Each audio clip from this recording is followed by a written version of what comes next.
चलिए 11 नंबर में दिया हुआ है, देख लेंगे।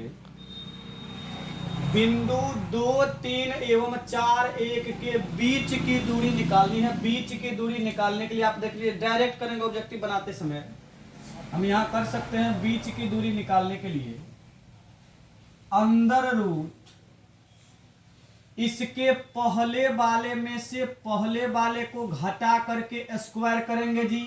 2 में से 4 को घटा करके स्क्वायर करेंगे यहां, प्लस ये दूसरे वाले में से दूसरे वाले को घटाना है। देख लीजिए आसान है। 3 माइनस 1 का हम स्क्वायर करेंगे यहां पर। एक बार करके देख लेते हैं। अंदर रूट 2 में से 4 जाएगा, -2 का स्क्वायर होगा, -2 का स्क्वायर, प्लस 3 में से 1 जाएगा तो 2 का स्क्वायर, बराबर हल करेंगे इसको तो अंदर रूट 2 का स्क्वायर 4 और इसका भी स्क्वायर हमारा 4, अंदर रूट 8। लेकिन अंदर रूट 8 तो कहीं पर दिखाई ही नहीं दे रहा है जी। इसमें देख लीजिए कि इसमें थोड़ा सा करना क्या रहता है, 8 का आप गुणनखंड निकालेंगे। ये हो जाएगा 2 गुना 2 गुना 2, 2 में से हम एक बाहर निकाल लेंगे, 1 2 रूट के अंदर में ही बचेगा। ये हमारा आंसर है 2√2। खोज लीजिए अब जी, ये नंबर में ही है, ये हमारा आंसर हो गया। √2 है 1, ये तो क्लियर ही है कि √2 हमारा 1। इसका वर्गमूल निकालने के लिए एक बार चेक कर लीजिए। हाँ जी, 2 का वर्गमूल निकाल सकते हैं क्या? कभी नहीं। √2 हमारा अपरिमेय संख्या है। अब इसको देख लीजिए, कहा है 13 नंबर में कि कौन रेखीय बहुपद का व्यंजक है, अर्थात कौन रेखीय बहुपद व्यंजक है। रेखीय बहुपद मतलब एक घात वाला, x पर पावर 1 सिर्फ रहेगा।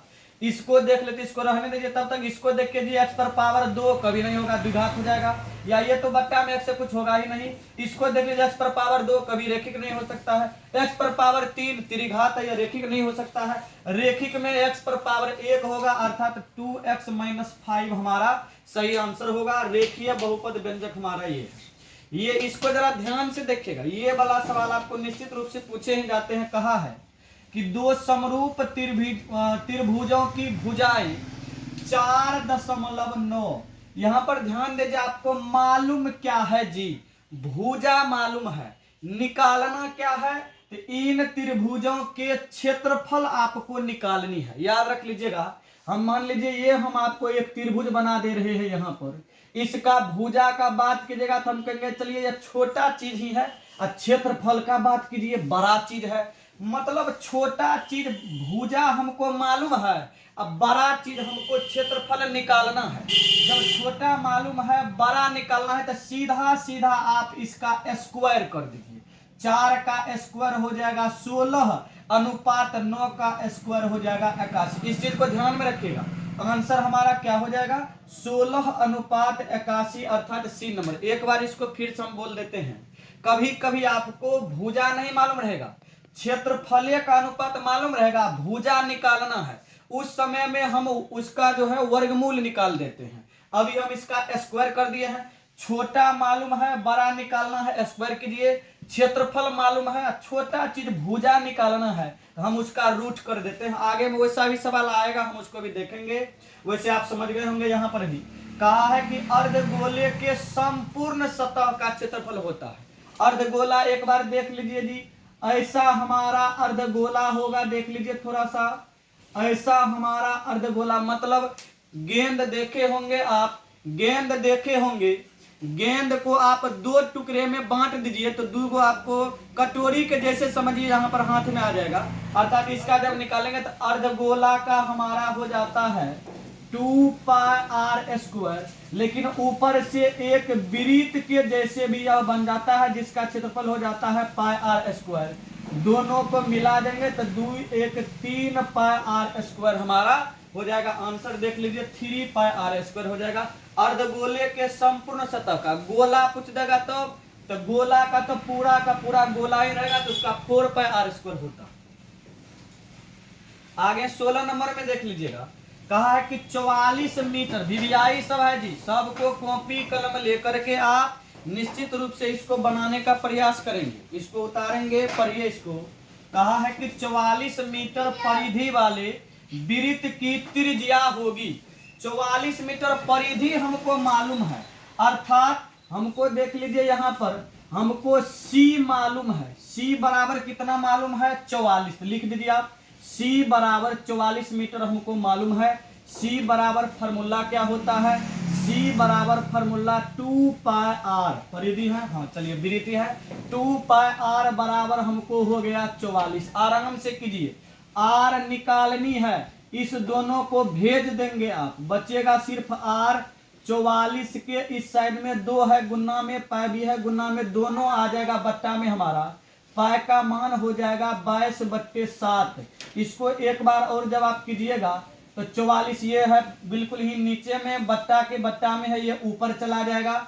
नीचे में बचा हमारा 2 गुना 22, काटिए जी, 22 दूना 44, 2 2 भी क्लियर, सिर्फ हमारा 7 बचा है। 7 मतलब 7 मीटर हमारा त्रिज्या। आर का मान कितना? 7 मीटर। देख लीजिए ऑप्शन में कहा, बी नंबर में है हमारा। आगे चलते हैं, 9 sec square theta minus 9 tan square theta बराबर, एक लाइन में सबका आंसर दीजिएगा। इस दोनों में से 9 9 कॉमन ले लीजिए, 9 कॉमन ले लिए हम, बच गया अंदर में सेक स्क्वायर थीटा। देख लीजिए इसको, हमारा सेक स्क्वायर थीटा माइनस बच गया हमारा 10 स्क्वायर थीटा, 10 स्क्वायर थीटा हमारा हो गया। आगे जब आप देखेंगे तो 9 को रहने दीजिए, आप सूत्र याद किए होंगे, sec square theta minus 10 square theta बराबर कितना? 1। तो 9 का 9 देख लीजिए कहां पर है, ऑप्शन में है जी, ये सी नंबर हमारा आंसर हो गया कंप्लीट। इसको देख लेंगे, ये तो फार्मूला ही है, सेक स्क्वायर माइनस ए सॉरी सेक स्क्वायर ए माइनस 1 का मान होगा। सेक स्क्वायर ए माइनस 1 का मान होता है 10 स्क्वायर, यह एक फार्मूला होता है, उसी के आधार पर है। जैसे sine square theta plus cos square theta बराबर 1 होता है, उसी के आधार पर यह 3 फार्मूला। थोड़ा सा आप क्या करेंगे कि त्रिकोणमिति का जो फार्मूला होता है उस सब को एक बार आप देख लीजिएगा। कई रात हम आपको लिखा भी देंगे सब फार्मूला, टेक्निक बता देंगे याद रखने का, तब आपको बहुत अच्छा लगेगा, याद करने में भी याद रह भी जाएगा आसानी से। आगे हम देख लेते हैं, यदि अल्फा तथा बीटा द्विघात बहुपद एफ एक्स बराबर x square minus 3x plus 5 का मूल हो तो 1/अल्फा प्लस 1/बीटा का मान होगा। देख लीजिए आप, 1/अल्फा प्लस 1/बीटा बराबर बहुत बार पूछे गए हैं। इसको एक बार हम यहाँ पर देख लेते हैं कैसे करेंगे। हम करेंगे 1/अल्फा प्लस 1/बीटा, इसका लघुत्तम ले लीजिए जी, अल्फा इंटू बीटा हो जाएगा, अल्फा से अल्फा कट जाएगा, बचेगा बीटा प्लस बचेगा अल्फा। एक बार नीचे में देख लेते हैं इसको, बीटा प्लस अल्फा कहिए, अल्फा प्लस बीटा कहिए, सेम बात है।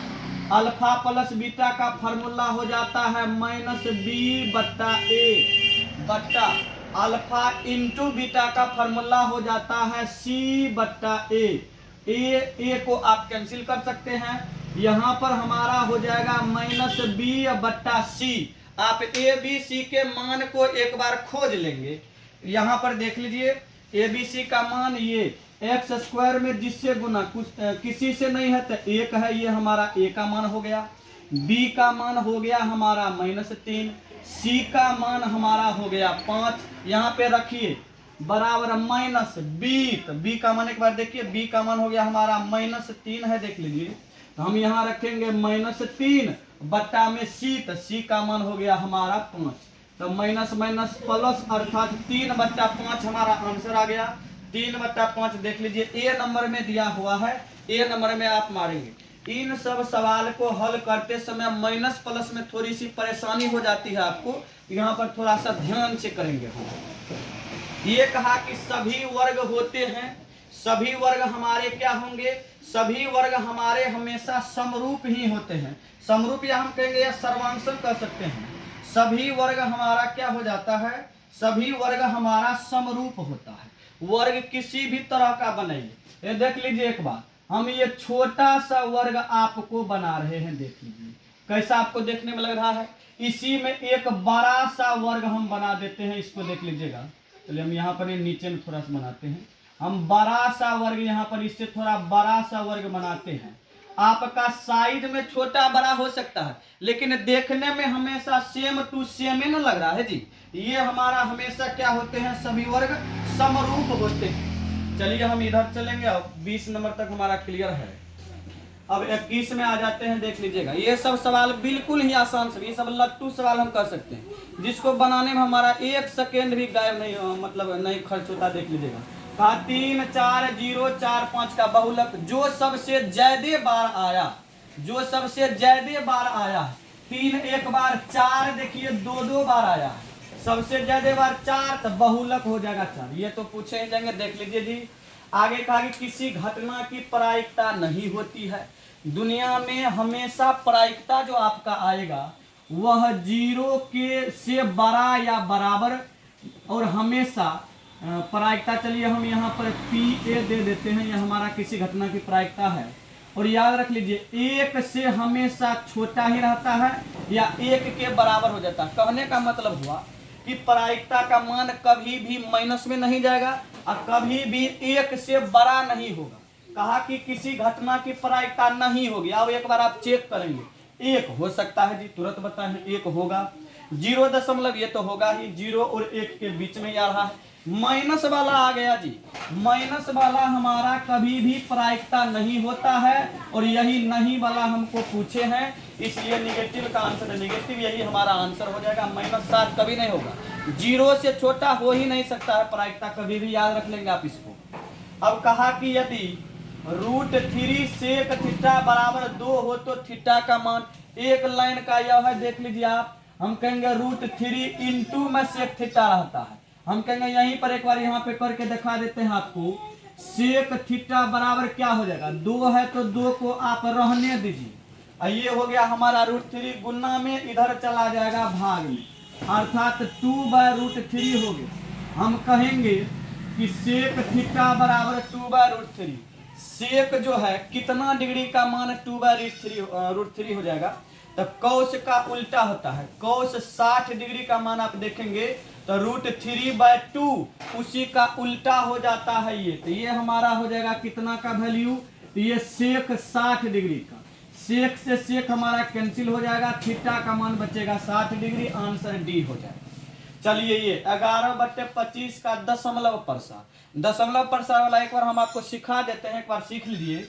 अगर किसी भी हर के गुणनखंड के रूप में केवल 2 आ रहा है, आपको इसको जरा याद रख लेंगे जी, केवल 2 तो आ रहा है गुणनखंड के रूप में, हमारा शांत होता है। केवल 5 आ रहा है, शांत ही होगा। केवल 5 देख लीजिए, हम लिख देते हैं, केवल 5 आ रहा है, शांत ही होगा। दोनों मिला करके आ रहा है, शांत ही होगा। लेकिन जब 2 और 5 के अलावा कोई भी बीच में आकर के यहाँ पर समझिए इसके बीच में आने का काम करेंगे गुणनखंड के रूप में, तब हमारा वह अशांत हो जाता है। एक बार इसको चेक कर लेते हैं। अब 11/25 है, इसको चलिए थोड़ा सा हटा देते हैं यहाँ से हल करने के लिए। 11/25 का गुणनखंड निकालिएगा तो 5 × 5, हम कहेंगे आपको क्या दिखाई दे रहा है जी, केवल 5, केवल 5 वाला तो शांत होता है। केवल कभी कभी केवल 2 वाला भी पूछेगा, 2 और 5 दोनों वाला भी पूछेगा, लेकिन बीच में कोई भी आ गया, 3 आ जाए और कोई भी 2 और 5 को छोड़ करके कोई भी आ जाए, तब हमारा आंसर अशांत हो जाता है। इस टाइप का पूछे जाते हैं। अब अगला है 25 में है, देख लीजिए यहाँ पर कहा है कि द्विघात बहुपद x² - 3 के शून्यक होंगे। x का मान निकालना है, शून्यक का मतलब x का मान आप निकालेंगे। हल कर लीजिए एक लाइन में, हम कहेंगे देखिए जी x² - 3, जब शून्यक निकालने की बात आती है तो बराबर तुरंत आप 0 देंगे। अब देख लीजिए x² को रहने दीजिए, -3 हो जाएगा +3, x बराबर करेंगे स्क्वायर, इधर आकर चढ़ जाएगा रूट। जैसे ही किसी अंग पर आप रूट चढ़ाएंगे उससे पहले हमारा प्लस माइनस निश्चित रूप से आता है। इस तरह से हम कहेंगे यहाँ पर कि एक हमारा हो जाएगा +3, एक हो जाएगा हमारा -3। तब +3 -3 खोज लीजिए, ये तो होगा नहीं, मतलब +√3 -√3, -√3 +√3, ये हमारा आंसर है यहाँ पर। अब आगे देखेंगे 26 में है, यदि अर्धवृत्त का व्यास 14 सेंटीमीटर है, अर्धवृत्त है जी, तो अर्धवृत्त मतलब वृत्त का आधा, तो हमारा पहले देख लेते हैं व्यास मालूम है, तो आर निकालेंगे हम पहले, तो व्यास बट्टे 2 हो जाता है, अर्थात 14/2 मतलब आर हो गया, आर हो गया हमारा 7, हमारा त्रिज्या हो गया 7। कहा है परिधि निकालिए, वृत्त का परिधि बराबर हो जाता है 2πr, लेकिन आपको पूछा है अर्धवृत्त, तो इसका आधा मतलब ये, तो πr हो गया, पाई का मान हो जाएगा 22/7, आर का मान हो जाएगा हमारा 7, 7 7 उड़ जाएगा, 22 सेंटीमीटर आपका आंसर हुआ। देख लीजिए ऑप्शन में, आगे बढ़ जाएंगे तुरंत। अब कहा है 27 में कि किसी असंभव घटना की प्रायिकता, याद रख लीजिए, एक होता है निश्चित घटना, एक होता है असंभव घटना। असंभव घटना वह हुआ कि जो कभी हो ही नहीं सकता है। एक उदाहरण हम आपको देंगे, हम कहेंगे हाँ जी भागिए भागिए आसमान गिर रहा है, ये कैसी घटना है? आसमान कभी गिर सकती है क्या? नहीं गिर सकती है ना, तो ये असंभव घटना है। ऐसी बातें जब बोले जाते हैं, जैसे लूडो का छग्गी आप देखे होंगे, उसमें 1 से 6 तक लिखा है, लेकिन हम लूडो के छग्गी को चले, हम बोले हाँ जी एक ही बार में हमें 7 आ गया, कभी नहीं आ सकता है जी। लूडो के छग्गी को आप कितनों बार भी चलेंगे तो एक बार में आपका ज्यादा से ज्यादा 6 आ सकता है, 7 तक कभी आएगा नहीं। यही सब असंभव घटना हो जाता है, और असंभव घटना की प्रायिकता हमेशा शून्य होती है। तो असंभव घटना की प्रायिकता हमेशा क्या हो जाएगी? शून्य। इसी जगह पे पूछ देगा निश्चित घटना की प्रायिकता, तो निश्चित घटना की प्रायिकता हो जाएगा 1। चलिए 28 में आगे आ जाते हैं, निम्न में √2 किसके बराबर है? फिर आपको मान पूछ दिया, √2 किसका मान? तो देख लीजिए tan 60 का मान तो होगा नहीं, इसका तो √3 होता है। cos 45 का मान नहीं होगा, इसका 1/√2 होता है। sin 30 का मान 1/2 होता है। cosec 45 का मान हमारा होता है √2। इसको थोड़ा सा याद भी रखेंगे। अब ये कहा फिर यही सवाल पूछा है, शांत असम वाला भी आपको बहुत देर से हम समझा चुके हैं। अब ये कहा, इसको आप खुद से बना लीजिए। परिमेय संख्या 2/3/2/3 गुना 5 का स्क्वायर का दशमलव प्रसार होगा, का दशमलव प्रसार होगा। अब यहाँ देख लीजिए, काट भी सकते हैं, नहीं भी काटिए, सिर्फ नीचे में देखना है आपको। 2 और 5 के गुणनफल के रूप में है, हमारा शांत होगा। बताए थे 2 और 5 के गुणनफल के रूप में आएगा तो वह शांत होगा हमारा। काट भी दीजिएगा तब 2/3 2/3 हो जाएगा, फिर भी आपको क्या बचा? सिर्फ 5, तो भी शांति होगा। ये हमारा हो जाएगा, इसका क्या हो जाएगा? दशमलव प्रसार, शांत हो जाएगा। शांत का मतलब होगा कि कटेगा, दशमलव के बाद 1 अंक हो, 2 अंक हो, 3 अंक हो, 4 अंक हो, लेकिन वह कटेगा, उसी को शांत कहते हैं। अब इसको देख लीजिए जरा, 30 नंबर में क्या पूछे हैं? बहुपद ax² plus bx plus c के शून्यक का योग, इसको जरा ध्यान दीजिए, शून्यक का योग पूछे हैं जी, मतलब अल्फा प्लस बीटा पूछे हैं आपको।